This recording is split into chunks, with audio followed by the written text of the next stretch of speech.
Right now, over 600,000 Americans are homeless and living out on the streets.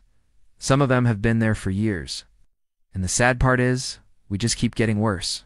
In fact, homelessness has been on the rise since 2019 and growing at a rate of 3% per year. That's why I'm making this video today, because if it continues like this, we will soon have a whole generation of homeless people. It's shocking that in America, one of the wealthiest countries in the world, we can't even take care of all our citizens.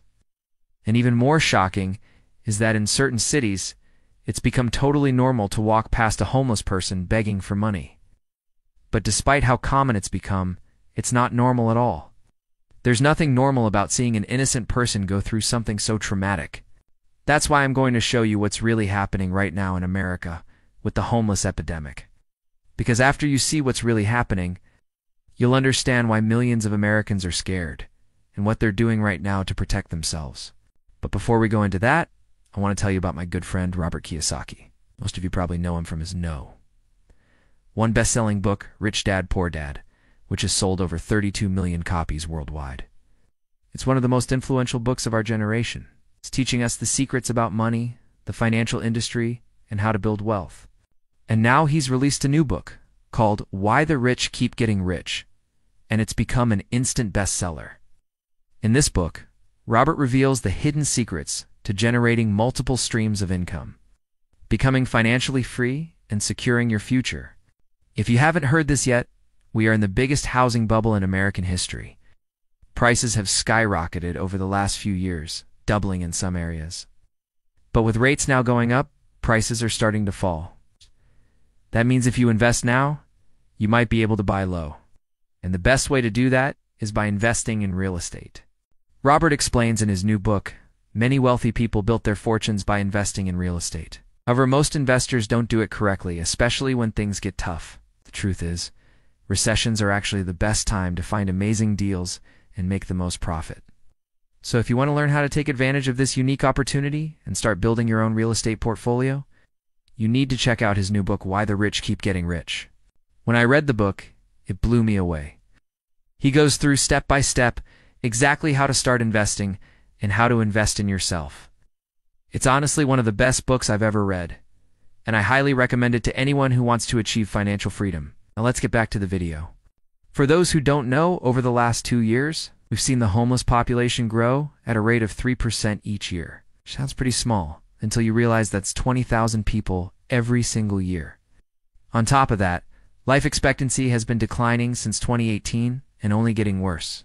In fact, in 2020, life expectancy dropped to 77 years old, which is the lowest it's been since 1996.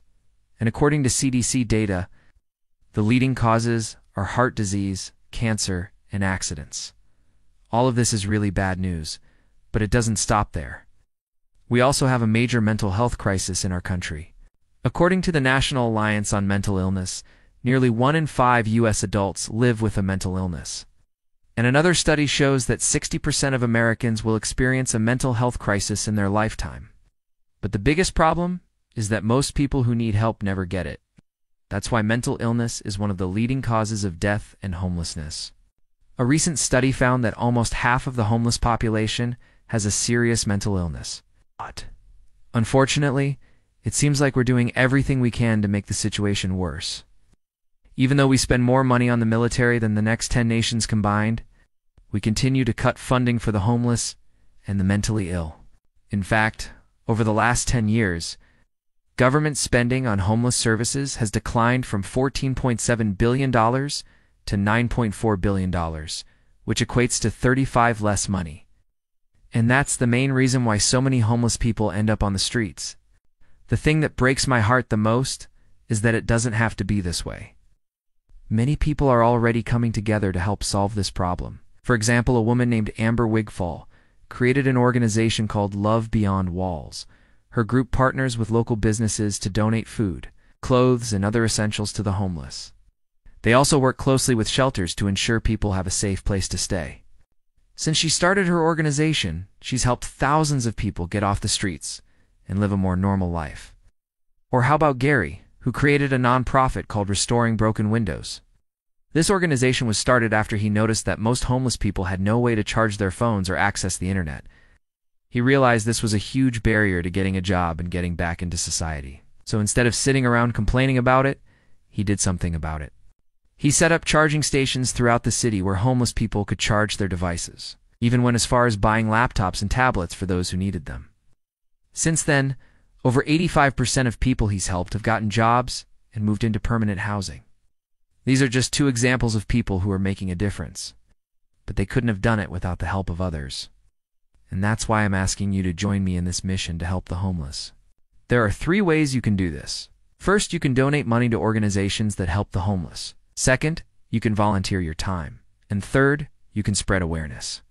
By spreading the word, more people will be inspired to help out too. We can't afford to wait any longer. We must take action now. If you don't believe me, just look at what's happening around you. As the cost of living continues to rise, more and more people are falling into homelessness. A recent report found that the number of people experiencing homelessness has increased by 30% in the last year alone. That's a staggering statistic that should be alarming to all of us. On top of that, studies have shown that the traditional safety net programs aren't enough to keep people out of poverty. In fact, nearly half of all Americans are just one paycheck away from being homeless. That means that a single unexpected expense like a car repair or medical bill could push them over the edge. So what can we do about this? The first thing we need to do is take a different approach to helping the homeless. Instead of just giving them money or food, we need to provide them with the resources and support they need to get back on their feet. That means things like job training, mental health services, and addiction treatment. By investing in these programs, we can help people get the help they need to turn their lives around. Second, we need to create more affordable housing options. The reality is that many people are priced out of the housing market. When they can't find a place to live, they end up on the streets. By investing in affordable housing, we can give people a chance to get back on their feet without having to worry about where their next meal is coming from. Finally, we need to raise awareness about the issue of homelessness. Most people don't realize how close so many of us are to ending up on the streets. By sharing stories of those who are experiencing homelessness, we can help break down the stigma and inspire others to take action. We're all in this together, and it's going to take a collective effort to solve this problem. But I know that if we all do our part, we can make a difference. So again, I challenge you to join me in this mission to help the homeless. Together, we can give people the support and resources they need to get back on their feet and rebuild their lives. If you enjoyed this video, I promise you'll love the one coming up next. See you in the next video.